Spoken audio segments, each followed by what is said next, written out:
안녕하세요. 헬프나우 개발팀장 박희철입니다. 네, 이번 발표의 주제는 LLM 생성 모델 그리고 챗봇 구축 전략입니다. 아무래도 제가 개발자라서 좀 개발 스택으로 좀 얘기를 해야 되는데 지루하니까 좀 빠르게 진행하도록 하겠습니다. 목차는 다음과 같습니다. 그 CSP 클라우드 언어 모델 사용에 대한 설명과 그리고 클라우드 LLM 운영을 위한 LLM 옵스 그리고 고객사에서 개발해야 될 서비스 패턴이 어떤 건지 알아보고요. 그리고 마지막으로 헬프나우 데모 순으로 진행하겠습니다. 네, 앞에 세션에서 보여드린 그 클라우드 CSP사에서 제공하고 있는 GPT-4라든가 팜2 그리고 왓슨X 등 바이하우로 LLM의 춘추전국 시대인데요. 조만간에 이미 공개된 그 라마2하고 클로바X 등도 이제 기업에서 많이 활용될 예정입니다. LLM 서비스 개발을 하고 고객을 도와주는 일을 하는 저희 베스핀 글로벌은 굉장히 지금 많은 일들을 하고 있는데요. 실제로 학계에서 LLM은 프리트레인 태스크의 변경 없이도 매우 높은 제로샷 성능 및 언어 능력을 보이고 있기 때문에 다양한 태스크에 대해서 일반화 성능 및 챗봇 가능성을 현재 검증 완료한 사항입니다. 그리고 엔터프라이즈 기업에서는 아마 랭체인이라던가 라마 인덱스 등으로 이제 애저 GPT-4라던가 GCP에 있는 팜2를 이용을 해가지고 프로토타입 형태로 이제 파이썬 개발을 많이 진행해 보셨을 것이고요. 아마 업무 도입의 충분한 가능성은 이미 확인한 상태일 겁니다. 그런데 저희가 이제 고객사를 만나면 이제 적극적으로 이제 미리 도입하려는 고객분들도 계시지만 아직까지는 이제 LLM 기술이 완벽하지 않아 기업에서도 도입은 아직 아닌 것 같아. 혹은 또 질문하면 답변 잘 못하던데 뭐 라마2 나오면 직접 구축해서 한번 해볼 거야. 뭐 이렇게 주저하는 고객사도 덜어 있습니다. 하지만 제가 추천드리고 싶은 방법은 현재의 LLM만을 보지 마시고 LLM이 지금 엄청나게 급속하게 성장을 하고 있고 또 가까운 미래 아마 이번 연말이라던가 아마 내년 초가 되면 정말 많은 서비스들이 지금 현재 오픈을 기다리고 있고요. 그리고 우선 가볍게라도 이제 클라우드 기반으로 시작해 보시라고 추천을 드리고 있습니다. 네, 이제 기업에서는 자체 LLM을 구축을 할 것이냐 아니면 클라우드 LLM을 사용을 할 것이냐 굉장히 고민이 많은데 우선 뭐 GPT-3와 같은 이 다빈치 모델을 이제 기업에서 직접 내가 구축을 해볼 거야 라고 한다면 이제 10,000개 정도 되는 이제 GPU 서버가 필요하고 그리고 이제 모델 학습 예산은 한 2억 달러 그리고 시간은 보통 이제 데이터를 수집을 하는데 한 12개월 정도 소요가 되고요. 그리고 저희도 학습을 해보고 있는데 한 9개월 정도 반복적으로 재학습을 시켜야 됩니다. 그리고 가장 중요한 이 추론 서버인데요. 대부분 이제 모델을 만들어 놓고 이걸 뭐 내부 직원이라던가 아니면 고객들한테 서빙을 해야 되는데 정말 이게 24365급의 그런 GPU 시스템이 구축이 돼야 되고 그리고 그거를 관리할 수 있는 데브옵스 인력도 필요하게 됩니다. 그리고 최근에 이제 소규모 오픈소스로 이제 LLM을 구축하는 시도가 있는데요.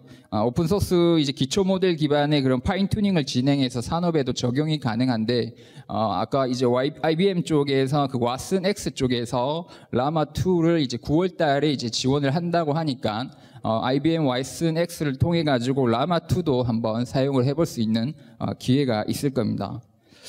그리고 제가 설명드리고 싶으면, 장표는 이제 LLM 옵스인데요. 실제로 이 기초 모델을 구축을 하고 운영을 해야 되는데, 운영을 하기 위한 그 LLM 옵스 방법론이 필요합니다. 아마 이제 최근에 많이 들어보셨을 건데, 우선 자기가 원하는 기초 모델을 선정을 하고, 이제 프롬프트를 이제 이더레이션 방법으로 관리를 해야 되고, 그리고 계속적으로 평가도 해야 되고, 디플로이먼트도 해야 되고, 모니터링도 해야 됩니다. 그리고 성능을 계속적으로 강화시켜야 되는데요. FMOPS는 이제 MLOPS처럼 이 프레임워크가 굉장히 많이 발달이 되어 있는데 이제 그런 것처럼 이제 파운데이션 모델에서도 데이터 준비하고 배포하는 것까지 이제 전 과정을 이제 적합하게 지원하기 위한 기술과 이런 도구들이 많이 필요한데요. 클라우드에는 이미 AWS 세이지메이커라든가 구글의 이제 버텍스 AI 그리고 애저의 그런 AI 스튜디오 같은 프레임워크 안에 이런 LLM 옵스가 이미 다 기능이 들어가 있으니까 그런 기능들을 굉장히 체계적으로 이용을 할 수 있다는 장점이 있습니다. 그래서 클라우드에서 이렇게 이미 이 LLM 옵스라고 하는 기능들이 잘 구현이 되어 있는데 그럼 이제 고객은 뭘 해야 되냐? 이제 고객은 이 LLM 옵스 클라우드를 가지고 이제 개발을 하셔야 됩니다.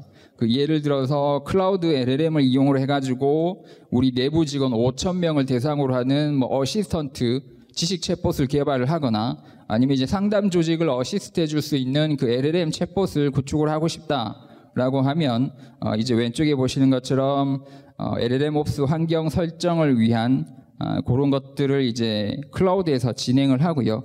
그리고 옆에 보시는 것처럼 파인 튜닝을 위한 데이터 세트를 만들어야 되고, 그리고 RAG라고 하는 아키텍처를 구축을 하셔야 됩니다. 고객사 분들께서. 그리고 실제로 이 시스템이 정말 잘 돌아가는지 이터레이션하게 평가도 하셔야 되고요. 그리고 캐싱하고 이제 가드레일, 그리고 챗 인터페이스, 그리고 유저 피드백 부분도 다 개발을 하셔야 될 부분입니다. 그래서 이 7가지에 대해서 고객사가 만약 클라우드를 도입을 했을 때 어떤 기능들을 직접 개발을 해야 되는지 한번 자세하게 설명드리도록 하겠습니다. 네, 일단 거기에 앞서서 지금 현재 저희 그 헬프나우 개발팀은 2023년도에 현재 21개 정도의 그런 고객사를 저희가 보유를 하고 있고, 지금 보시는 것처럼 구글 팜하고 GPT-4를 이용을 해가지고 공공하고 금융, 교육, 통신, 언론사, 엔터프라이즈 고객들하고 현재 21개의 프로젝트를 하고 있고요. 그리고 아마 POC라든가 시범 사업을 하면 이거보다 훨씬 더 많은 사업을 할 건데, 대부분 10월달, 11월달, 12월달에 지금 오픈을 할 예정입니다. 그래서 아까 그 고객들이 해야 될 그 서비스 패턴 중에서 이제 첫 번째로 이제 파인 튜닝을 고객사에서 직접 하셔야 됩니다. 지금 제일 먼저 기업이 보유하고 있는 컨텐츠로 그 기초 모델을 이제 파인 튜닝을 해야 되는데, 이제 파인 튜닝 자체가 이제 시간과 비용이 굉장히 많이 드는 방법이지만 실제로 파인 튜닝을 하고 나면 가장 효과를 볼 수는 있습니다. 그래서 일반인에게 공개된 이 챗GPT 수준의 챗봇을 우리 회사에서 나는 구축을 할 거야 라고 하면 기초 모델을 구하고, 그리고 슈퍼바이즈 파인 튜닝하고 RLHF라고 하는 강화 학습, 그리고 이 모델을 이제 계속적으로 반복적으로 이제 평가를 하셔야 되고요. 특히 챗봇과 같은 이런 QA 태스크에 특화된 대화 챗봇을 구축을 하려면 그 대화 데이터 세트도 준비를 하셔야 됩니다. 근데 반면에 이제 클라우드에서는 이미 그 GPT 3.5 다빈치 모델이라든가 팜2가 SFPT라든가 강화학습, 그리고 모더레이션이라든가 컨텐트 필터 등이 이미 다 달려서 나온 검증된 최신 버전이기 때문에 그냥 API를 통해서 바로 사용할 수 있다는 장점이 있습니다. 그리고 이런 모델들을 튜닝을 시키기 위해서는 이제 셀프 인터랙션이라고 하는 방법을 써야 되는데, 저희도 이 파인 튜닝을 이제 500개에서 한 1000개 정도 데이터 세트를 만들어야 되는데, 이거를 사람이 만들 수 없으니까 GPT-4를 통해 가지고 우리 이 파인 튜닝을 위한 이 학습 데이터를 생성을 하고 있고요. 그 생성된 데이터 세트를 가지고 GCP에 있는 버텍스 AI에 있는 그 VBAC이라고 하는 클러스터에다가 파인 튜닝을 시키면 한 3시간에서 6시간이면 고객사가 원하는 파인 튜닝 모델을 생성을 할 수가 있습니다. 물론 그 파인 튜닝은 그 기초 모델을 새로 지식을 주입을 하는 것은 아니고, 이제 입력이라든가 출력 스타일만 변경이 되고, 그리고 실제로 LLM 입력 시 그 조정된 컨텍스트를 얼마큼 또 잘 주입해 주느냐가 관건인데, 그 부분을 이제 뒤에서 한번 설명드리도록 하겠습니다. 두 번째 장은 이제 RAG고요. 최근에 이 RAG라는 방식이 굉장히 관심을 받고 있는데, 기업 내부에 이제 지식을 저장을 하고 그 질의가 들어오면 관련된 정보를 검색해서 이제 해당 정보가 담긴 문서 내용들을 프롬프트를 통해 가지고 LLM에 전달하는 방식이고요. 실제로 기업에서 POC 형태로 QA 태스크를 위해 가지고 클라우드에 있는 이 GPT-4라든가 팜2 API를 써가지고 일반적으로 그냥 사전 학습된 언어 모델한테 질문을 하면 생각보다 답변이 잘 안 나올 거예요. 아마 질문을 하게 되면 야, 이거 GPT-4 팜2 못 쓸 것 같은데 라고 말씀을 하시는 경우가 많습니다. 예로 우리 회사에 있는 일반적인 이런 답변은 가능하겠지만, 우리 회사의 규정이라든가 내부 지식에 물어보게 되면 당연히 학습되어 있지 않기 때문에 이 PLM을 그대로 사용할 수는 없고요. 그래서 RAG라고 하는 우측에 있는 그 논문의 방법을 많이 쓰고 있는데, 이제 뭐 논문에서는 뭐 그 리트리버라고 하는 바이엔코더라는 걸 쓰고, 또 프리트레인드 모델은 뭐 예전에 만들었던 그 바트 라지를 사용을 해가지고 그 위키피디아에 있는 문서를 이제 인덱싱을 해가지고 그 결과를 이제 LLM한테 이제 던지는 형태로 이제 개발을 많이 했는데, 이제 최근에는 보시는 것처럼 이제 구글 클라우드라든가 아니면 MS 에즈에서 제공하는 이 RAG 검색기를 통해 가지고 구축을 하실 수 있습니다. 그래서 기존의 그 PLM이 가지고 있지 못한 그 난리지 베이스에 대한 질문들에 대해서 조금 더 한 단계 그 답변을 잘 나올 수 있도록 하게 하는 것들이 저 RAG 기법이고요. 그래서 RAG를 쓰게 되면 뭐 환각을 제거를 한다든가, 그리고 또 고객의 그런 문서에 대해서 사실성을 높일 수도 있고, 그리고 실제로 이 문서를 계속적으로 넣기 위해서는 프리트레이닝이라든가 프리트레인된 이런 튜닝을 거쳐야 되는데, 차라리 그냥 검색 인덱스를 그냥 최신 상태로 유지하는 것이 훨씬 더 비용 대비 효과적입니다. 그래서 LLM을 이제 RAG를 통해 가지고 최신 데이터도 액세스를 하고 있고, 또 혹시라도 그 올려놓은 문서 내에서 그 편향되거나 유해한 문서가 있다면 그냥 그 문서를 그냥 삭제만 하시면 되고요. 근데 만약에 이제 이미 그 학습된 모델에 이미 편향되거나 이제 유해한 문서들이 있어가지고 이미 프리트레인 돼버리면 그걸 이제 다시 또 학습을 시켜야 되는 그런 번거로움을 줄일 수 있는 아키텍처입니다. 그리고 이제 RAG라든가 이런 파인튜닝을 거쳐가지고 고객이 LLM을 구축을 하면 평가를 해보셔야 됩니다. 실제로 LLMOPS에서 그 LLM을 평가하는 방법은 이제 허깅 페이스에 그 리더보드에 있는 그 평가 항목처럼 약간 전통적인 방법으로 이제 측정을 하고 있는데요. 아마 언어 모델 분야에서는 뭐 많은 벤치마크가 존재를 하는데, 이제 허깅 페이스에 있는 그 ARC라든가 헬라스웩이라든가 MMLU 그리고 트러스풀 QA 등은 영어 기반으로 이제 수학하고 역사, 온라인 글, 그리고 상식 문제를 가지고 테스트를 진행하고 있기 때문에 그 여러분의 그 LLM 구축한 거랑은 평가를 할 수가 없습니다. 그래서 고객사가 원하는 그 성능 지표의 경우에는 그 예전부터 번역이라든가 요약에 쓰이고 있는 이 태스크에 사용하고 있는 BLEU 로그 등이 아니라 우측에 보시는 것처럼 뭐 예를 들어서 RAG 기반으로 챗봇 시스템을 구축한 경우에는 그 도메인 지식의 RAG 결과값을 생성된 답변에 대해서 신뢰도와 정확도를 평가해야 되는 것을 고민해야 되고요. 그리고 아마 기업에서 이런 LLM 시스템을 평가하기가 많이 힘들기 때문에 저희 같은 경우에도 논문에 나오는 G2벨이라든가 비쿠나 논문에서 나온 것처럼 GPT-4한테 너가 직접 한번 이 시스템을 평가해봐라 라고 저희는 GPT-4를 통해 가지고 그 해당 모델을 다시 평가를 하고 있습니다. 그래서 평가 방법은 GPT-4를 이용을 해서 그 COT 프롬프트를 통해 가지고 그 평가 태스크 항목에 대해서 설명을 하고 평가 기준 그리고 평가 스텝을 설정을 하면 GPT가 그 고객이 질문한 것과 그리고 답변을 요약을 해가지고 실제로 이 답변이 틀렸다, 좋았다, 도움이 됐다, 유용성 없다 이런 것들을 이제 GPT-4가 평가를 하는 방법을 저희도 쓰고 있습니다. 그리고 이번 장은 가드레일 설명입니다. 매우 중요한 서비스 패턴인데요. LLM 모델만으로 이제 QA 태스크를 이제 구현하시는 분들이 있는데 아마 그런 챗봇들을 만들어 놓으면 정말 그 고속도로를 질주하는 것 같은 그 챗봇 대화를 느낄 수가 있습니다. 그 생성형 답변은 이제 어떠한 답변이 나올지 모르기 때문에 예를 들어서 관리자가 이 API를 통해 가지고 챗봇을 만들어서 이제 직원이나 고객한테 서비스를 오픈을 한다고 하면 이거는 굉장히 큰 리스크가 될 거고요. 그래서 우측에 보시는 것처럼 이 가드레일 장치를 개발을 하셔야 됩니다. 그래서 자체적으로 이제 클라우드에서 서빙되는 뭐 이런 그 LLM은 SFT라든가 RHF 튜닝이 이미 된 상태이고 그리고 모델레이션과 이제 컨텐트 필터가 적용이 되어서 그 LLM 모델이 안전하다라고 할 수는 있지만 우측에 보시는 것처럼 고객은 이제 혹시 모를 그 사고에 대비해서 이 가드레일 장치를 개발을 하셔야 되는데요. 우측의 그림처럼 실제로 직원이라든가 아니면 고객이 어떤 질문을 하는지 그 관련된 주제에 대해서 질문을 하는지 그 쿼리 검증을 다 하셔야 되고요. 그리고 실제로 그 검증한 것들을 이제 입력 표준으로 다 변환을 시켜야 됩니다. 그리고 실제로 답변을 했을 때 정말 이게 팩트 체크가 된 답변인지 아니면 이 출력에 제한을 걸었던 그 프롬프트대로 답변이 나왔는지도 한번 체크를 하고 고객이라든가 직원들한테 답변을 출력을 하셔야 되고요. 이런 것들을 통해 가지고 이제 고객들의 그런 그 리스크를 굉장히 많이 줄일 수 있습니다.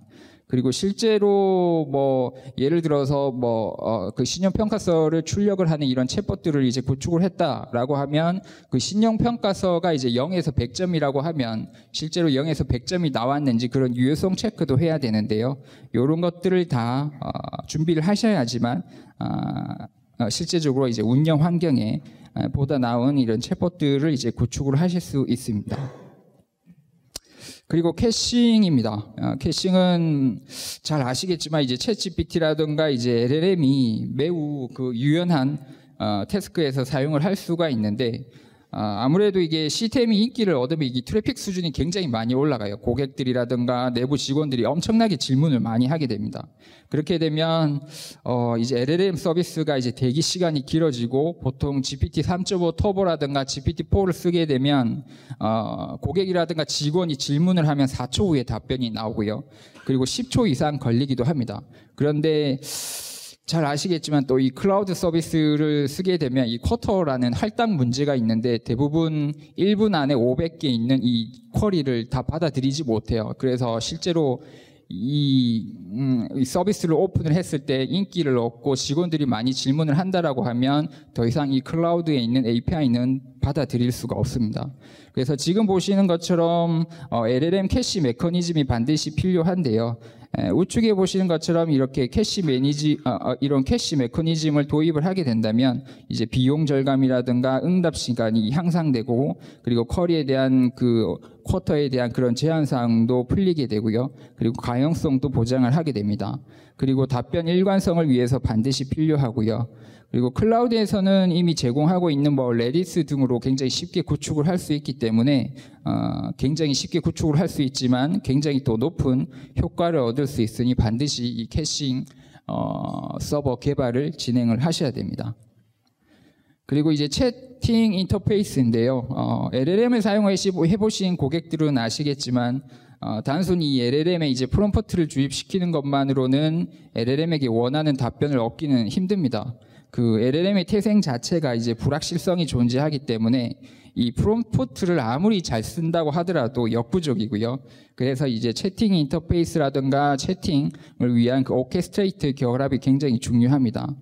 특히 저희도 그 오케스트레이션 프레임워크로 이제 처음에는 뭐 랭체인이라든가 라마 인덱스를 썼는데 아마 잘 아시겠지만 이제 랭체인 같은 경우에는 0.002 버전으로 굉장히 초기 단계이고 신뢰성이 매우 떨어진다고 저희는 판단이 들어서 실제로 이러한 것들을 전부 다 클라우드 시스템 아키텍처로 저희가 구현을 했고요.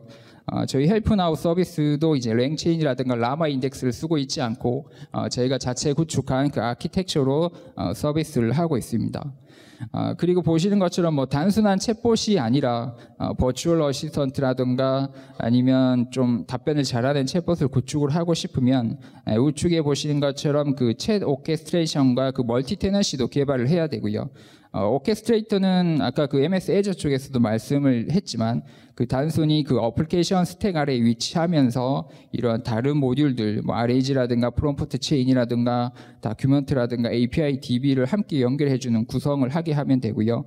그리고 이 멀티 테넌시는 아마 박희철이라고 하는 사람이 질문하는 거 그리고 또 다른 직원들이 질문하는 것들이 전부 다 이제 개인화이기 때문에 그 개인화 데이터 그리고 또 개인정보에 대한 그 프라이버시 준수를 위해서는 그 세션에다가 그 히스토리라든가 컨텍스트 문맥들을 개별로 이제 검색이 돼야 되는데 그런 이제 멀티 테넌시도 구축이 가능해야 됩니다. 그리고 마지막으로 유저 피드백인데요.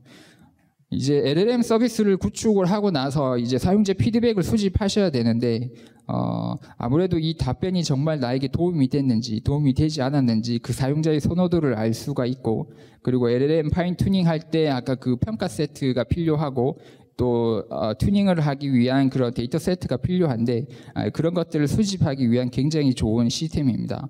그래서 평가 구축이라든가 가드레일 그리고 성능 개선에 대해서 매우 큰 기여를 할 수 있는 중요한 패턴 전략이고요. 우측에 보시는 것처럼 저희 헬프나우도 최종 답변에 대해서 사용자 피드백을 받고 실시간으로 로깅을 해서 실제로 고객이 질문을 했을 때 이 답변이 정말 좋은 답변이야, 안 좋은 답변이면 GPT-4가 다시 한 번 더 생각을 해서 다른 답변을 내도록 그렇게 설계가 되어 있습니다. 그래서 세션 시작과 끝에 질문 세트를 이제 GPT가 다시 평가를 하고 내보야 된다는 점, 그런 것들을 명심하고 개발을 하시면 됩니다. 그리고 추가적으로 이런 유저 피드백을 통해 가지고 관리자에게 리포팅하고, 관리자는 또 프롬프트를 수정을 할 수도 있고, 또 잘못 나간 답변에 대해서는 그 감사 로깅 기능을 하고 있기 때문에 굉장히 좋은 시스템 구축이라고 보실 수 있을 것 같습니다. 네, 일단 고객사가 구축을 해야 될 이 부분들 7가지를 이제 구축을 하시고, 클라우드에 있는 좋은 그 팜이라고 하는, 그리고 또 GPT라고 하는 것들을 이용을 해서 고객사가 원하는 그런 어시스턴트라든가 아니면 그 LLM 서비스를 한번 직접적으로 구축을 해보시고요. 마지막으로 저희가 이 헬프나우라고 하는 솔루션을 개발을 했는데, 저희 헬프나우 솔루션에 대해서 간단하게 소개해 드리도록 하겠습니다. 저희 헬프나우는 이제 고객사 내부망에 이제 설치가 가능하고요. 그리고 SaaS 형태도 바로 사용을 해볼 수 있습니다. 그리고 아까 보셨던 그 7가지 서비스 패턴이 다 들어가 있는 제품이기 때문에 혹시라도 고객사가 정말 그 리스크 없는 챗봇, 아까 말씀드렸던 것처럼 직원들한테 서비스할 수 있는 지식 챗봇이라든가 아니면 고객들한테 서비스할 수 있는 챗봇을 만들기 위해서는 저희 헬프나우와 같은 이 표준화된 모듈 구성으로 다양한 생성형 AI 서비스와 연계를 하실 수가 있고요. 그리고 왼쪽에 보시는 것처럼 뭐 챗봇뿐만 아니라 음성봇, 그리고 상담원 어시스트, 그리고 실제로 그 LLM을 통해 가지고 고객의 그런 VOC를 분석하는 것들, 그리고 AI 컨택 센터까지도 구축이 가능한 많은 기능들이 현재 통합적으로 제공을 하고 있으니, 앞서 보여드린 그런 서비스 패턴 구축에 조금 어려움을 겪으시면 저희 쪽에 문의하시면 이런 헬프나우에 있는 모듈을 저희가 제공을 한다든가 아니면 통합 환경으로도 제공을 드릴 수 있을 것 같습니다.